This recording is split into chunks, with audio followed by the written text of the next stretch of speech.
Going to do an oil and oil filter change today on a 2013 Volkswagen Passat TDI. It's the turbo diesel 2-liter. So let's get right into it. Yes, it's going to happen outside today. So first thing we're going to do is put some ramps under here. The belly pan on the bottom has to come out. So let's do this oil change start to finish. Get it up on ramps, get the belly pan out. Up on the ramps, just like I said. So the easiest way to do that, I find, is when you put the ramp in front of the tire, is you get the ramp and you want to look at it from the front and you look back towards the car and make sure that the side of the ramp lines up with the car. And that kind of gets you in a straight line. So it's up on ramps, open the hood, get a little light in there because we're going to get down underneath to take that belly pan out. So you get under here and this is the belly pan has to come out. Some people call it the belly pan. You know, if it's a truck, it would be a skid plate. You know, just deflect stuff that so it doesn't hit the engine and come up, get sucked into the engine. So it's got all these little tabs here that, oh, this tab is out. It looks like I missed one last time. So you've got these little screws right here, and that's a Torx. So grab your toolkit, get a T25 Torx, and you're gonna take these little screws out. And these little screws go along the the belly pan and find them. Now all the way in the rear, you need another Torx 45, and all the way in the back of the pan, belly pan, there are 3 larger screws, one on each side, one in the center, and you're gonna remove those. 1, 2, 3 over there. So we're going to remove all those. You can take those out and then pull this towards the rear of the vehicle. And when you do that, all these little tabs will just slide right out. Okay, so this is what the belly pan looks like when you get it out. You get the screws that are closer to the rear of the vehicle here, and then the screws along the sides, on both sides here, and then it comes out, and that makes it easier to get at the oil pan. Actually, you can't get to the oil pan without taking it out. Here we're doing the Volkswagen 2013 TDI. It's a 2-liter turbo. This heat shield, we're going to pop that off. It comes off like that. It's really an easy thing here. You see this little grippy things? Those just go on over these little nubbuses. You see that little nubbus right there? It goes on over that. And there's one there, and then there's one here. You know, so when you put this back on, you just line up those like that and pop it on. It's just that easy. But you got to take this off. And why we got to take that off? Because we're going to get to the oil filter. And the oil filter be down in there. Can you see that down in there? That's the oil filter. All right. And then this thing here is an emission return. And that's a metal pipe. And that's a pain in the butt. We're going to deal with that in a minute. Okay, so let's go around here. You're going to jack it up because that's the right thing to do. And then down under there, you can't really see it, but there's a jack stand down there. So jack it up, put a jack stand under there to make sure, you know, if something happens with the jack, the car doesn't fall on you, because we're going to crawl under there to get the oil out. So we got a catch pan here to catch the oil. A couple things to remember is you want to make sure this is on tight because you don't want the oil seeping out while it's draining, and you want to make sure you take this out. You know, sometimes by mistake people forget to take this out, and then the oil just fills up inside here, and if you have too much oil, it will just overflow the side, and you don't really want that. So take this out, okay? And then we're going to go underneath, find ourselves an oil pan and a bolt to take out and drain some oil. All right, here we are underneath. This is what an oil pan looks like. This is what a I don't know what the hell that is. Who really cares, right? There's some numbers on there. So this is your oil pan. This is the bolt that needs to come out. It's a 19 millimeter. So you're gonna put a socket on there, break a bar, you're gonna loosen that up, take that out. When you start to drain that, make sure you've got your pan down here, and you're gonna drain it right into your pan.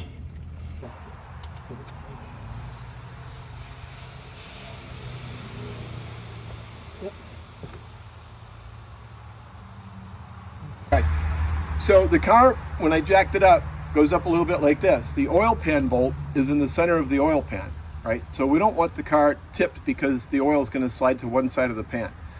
So what I'm going to do now is I'm going to take the jack out, and I'm going to bring I'm going to take the jack stand out, and I'm going to bring the jack down so the oil pan is level, okay? So the oil is coming out the center of the oil pan into the catch pan.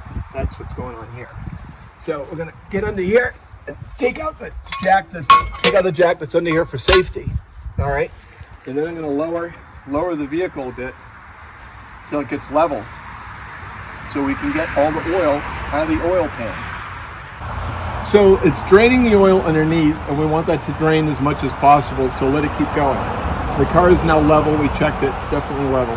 So we're going to pull a dipstick and get the dirty oil off the dipstick that was in there.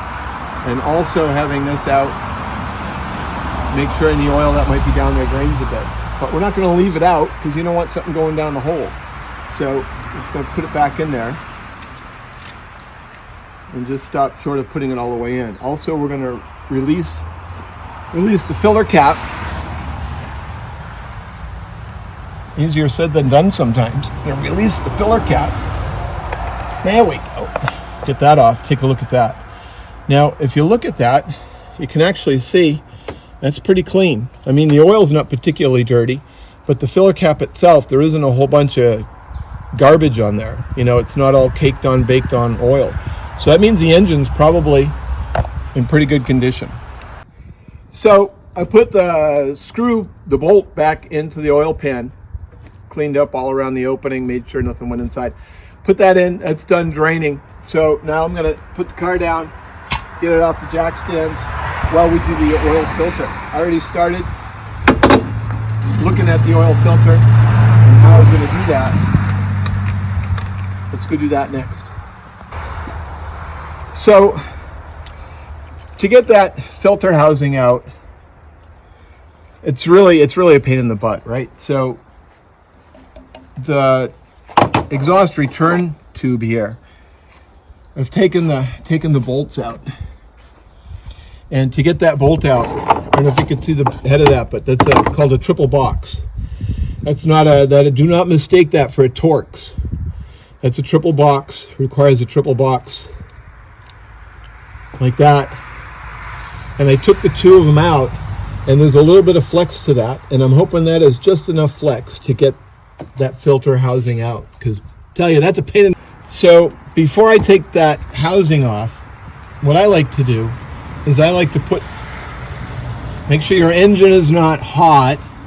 I like to put some paper towels down in here along the side of it, because when you try to lift that housing out, you're definitely going to be spilling some oil off the filter in the housing. So I like to put some paper towels down in there so it catches most of what gets spilled on the towel, and that soaks it up. And then I could just pull the paper towels out, and my engine isn't covered with oil. Because this definitely is going to give you oil coming out of there. All right, so that's what I like to do. Get that down there like that. All right, so now take a wrench, put that on there, get one of these. This fits on the top there. In a minute, I'm probably going to tell you what size that is.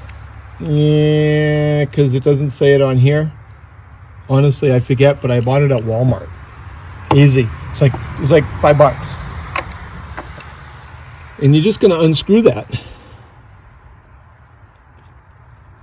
Just slowly and gently. That housing down there, that housing that is down there is plastic. It's all plastic, and it has some rubber O-rings on it. So you just want to take this slow and easy. You don't want to go too fast. You don't want to crack the plastic, but also you don't want to tear up those rubber O-rings and end up with rubber O-rings down inside your crankcase. So just take it slow. If it's tight, just take it slow. You want to do this with the engine as cool as possible. You don't want it to be too hot when you do it.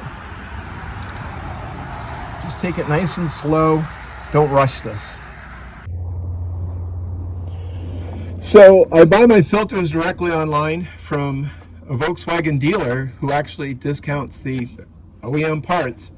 And here's the number. This is what goes into a 2013 Volkswagen Passat TDI with a turbo. But like anything else, make sure you put in your VIN number and verify my VIN with this part to make sure you get the right one. But you know, this has cost me no more than going to, actually it's cheaper than going to the auto parts store. And I get Volkswagen material. So what we're going to do here is we're going to pop that out, right? But when we pop that out, it's going to be full of oil. The filter is going to be wet.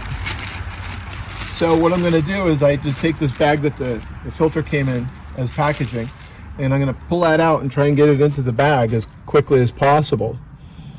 And this is the hard part, is getting this past the wiring harness and this exhaust return here, crankcase return actually.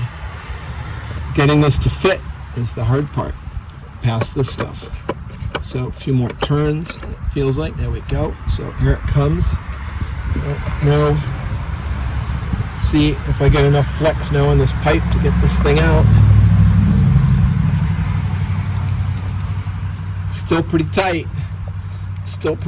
Still doesn't really want to give. Boy, this is not an easy thing to do. You get this wiring harness out of the way, and you're trying to get this protective mat out of the way, because and there it goes. There it pops out. Let's see how much of a mess I made. So here you have it. This is what your oil filter looks like, connected to the housing. And you can't really see it in the video probably, but there's an O-ring right here. And this O-ring comes with a new filter. I'll show you that in a minute. And then there's another O-ring down here, and there's 3 of them. And this is the filter. This filter just pops right off. So I'm going to try and do this in the bag. Oh, I'm making a mess anyway. Oh my God, I'm making a mess. Oh God, I'm making a bigger mess. You know, these are the things that happen sometimes. So, you know, maybe you're lucky and you won't create as big a mess as I did. Sometimes I create a mess and sometimes I don't. That's the way it rolls. So you're just going to grab the filter and grab the housing and separate them like that. And pull that out. Just like that. That's all there is to it. Now I'm going to replace those O-rings and clean up my mess. So what I want to show you here is, this is the housing goes inside of that, screws into, well, that's actually could be called the housing also. And then the other part's the cap. But you can see the oil. If you look down in there, the paper towels I put down here to catch the oil, I told you there'd be plenty of oil, right? So that worked. So what you want to do is you want to get these out now though. And try not to drop anything down inside there. You don't want to drop anything in there. But you can't run the risk of catching these paper towels when you screw the top back on. And you don't want to catch it when you're trying to put the filter in. So these need to come out now. And try not to drop anything down inside when you do that. Something like that. Looks like success to me. And it looks pretty clean down there. If you look, the engine area where oil would be all over the components, it's all clean down there. So success, it worked. Okay, so when you get the new filter, you're also going to get the new O-rings. Now, some places might just skip installing these, and if you want, I guess, you know, it's up to you. You can skip installing them too. This is like probably my 2nd or 3rd oil change without doing them, so this time we're going to do them. And so if you look in this cap, you can see this little notch right here, and right above the notch is one of the O-rings. So you're just going to get a screwdriver in there to get that out. Now when you put the new O-ring in, you're going to oil it before you put it in, and then you're going to remember to put it in the groove just above that notch right there. That's how you remember where to put that one. So we're going to get that one out. You just get a screwdriver in there that's small enough. There we go. And it just go right around. It comes right out. Just like that. There we go.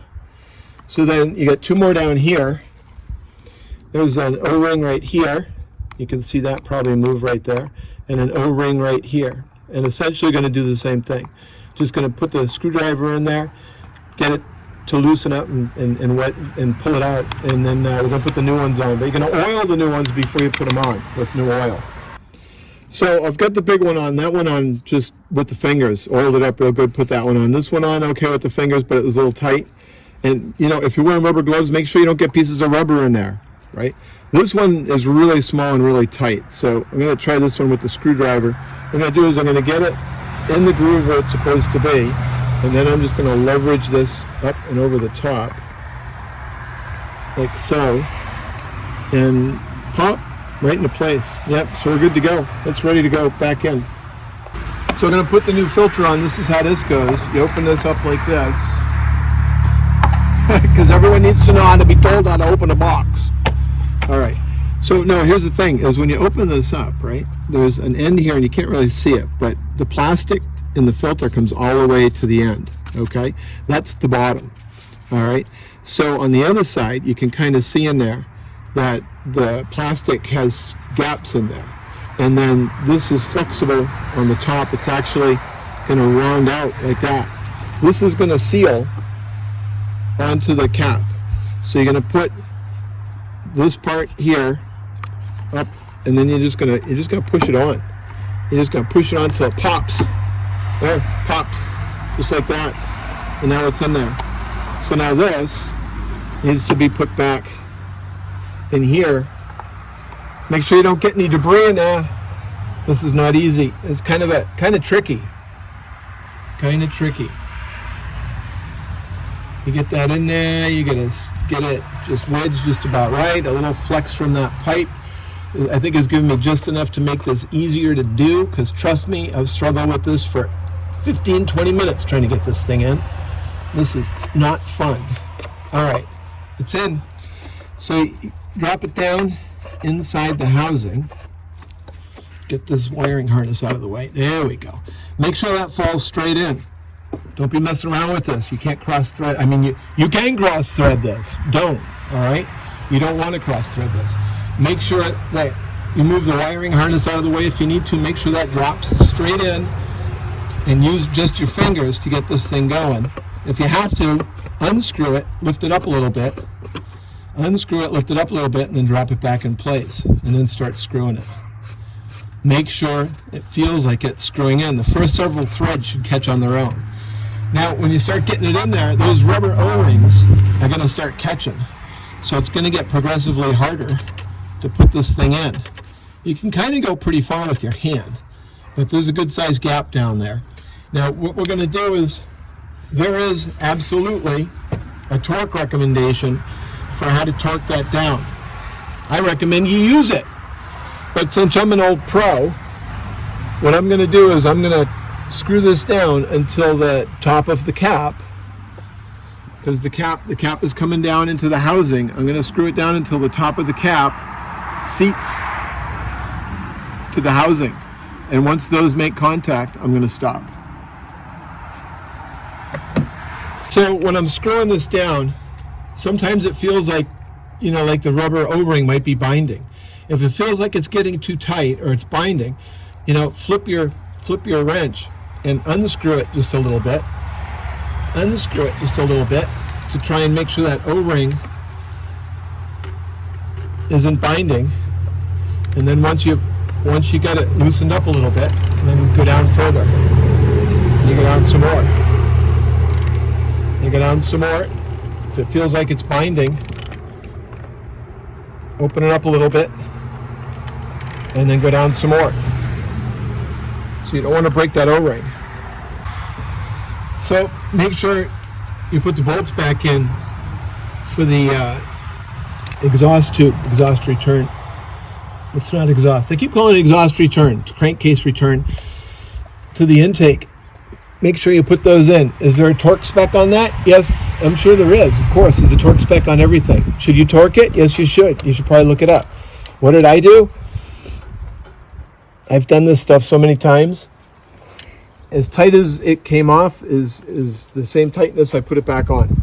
It's just a fume return from the crankcase, you know. As long as it's not leaking, as long as it's not leaking. It's not like you don't have to crank this down. Don't go putting 500 foot-pounds on this thing. It doesn't need that. You just got to get it tight, and you should be okay. So we're going to put some oil in this now because it's time for that, right? So you look up the spec. You definitely don't want to underfill or overfill your oil. So I looked at my manual, and my manual says 4 3/4 of a quart. Well, it actually says liters, but you kind of have to do the conversion. And make sure your funnel, make sure it's spotless. You don't want to be pouring garbage down there. You don't want someone else's oil that used this or used it to recover old oil like we're going to later. Make sure that's clean. Put that in there. Put this somewhere safe. Let's put some oil in there. Okay. What kind of oil? I like Mobil 1. It's my preference. What is not a preference? ESP. If you have a diesel, ESP is what you put in there. This is made to protect your exhaust system. You don't put ESP in there, well, if it's under warranty, you're probably going to avoid your warranty. If it's out of warranty, this is the best protection to save your wallet. So the manufacturer says 530. ESP is a requirement, not a suggestion. Mobil 1, that's up to you. I just like it. So let's put some oil in. This is very scientific. I need 4 3/4 quarts. And this is 5 quarts.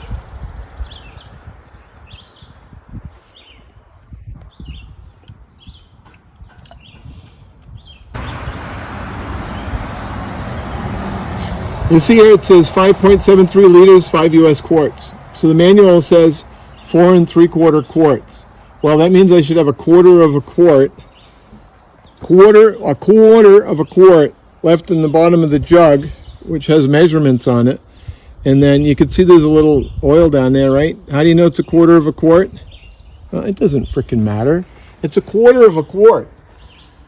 A quarter of a quart isn't something you're going to have to worry a lot about. So just stop short of a little. There's a little bitty bit down the bottom down there. You know what? Close enough. All right. So oil's in. Put the cap back on. Then you're going to clean up down here, right? Make sure you get all your rags out of here. Make sure those are going to come out. Make sure you get all your tools. Get those out of here. Any tools you left in here. If you get any of this in here, if you're in the garage, you probably shouldn't have that in there. You get any of those in there, get those out. We're going to put this thing back on. Like I showed you earlier, just line up the holes with these little round nubbuses here, right? But that's a very technical name, by the way, nubbus. So you get that lined up, and it just pops right on. Make sure you push your dipstick all the way in. Check again for tools everywhere and rags. Get them out of there. You're done. End of job.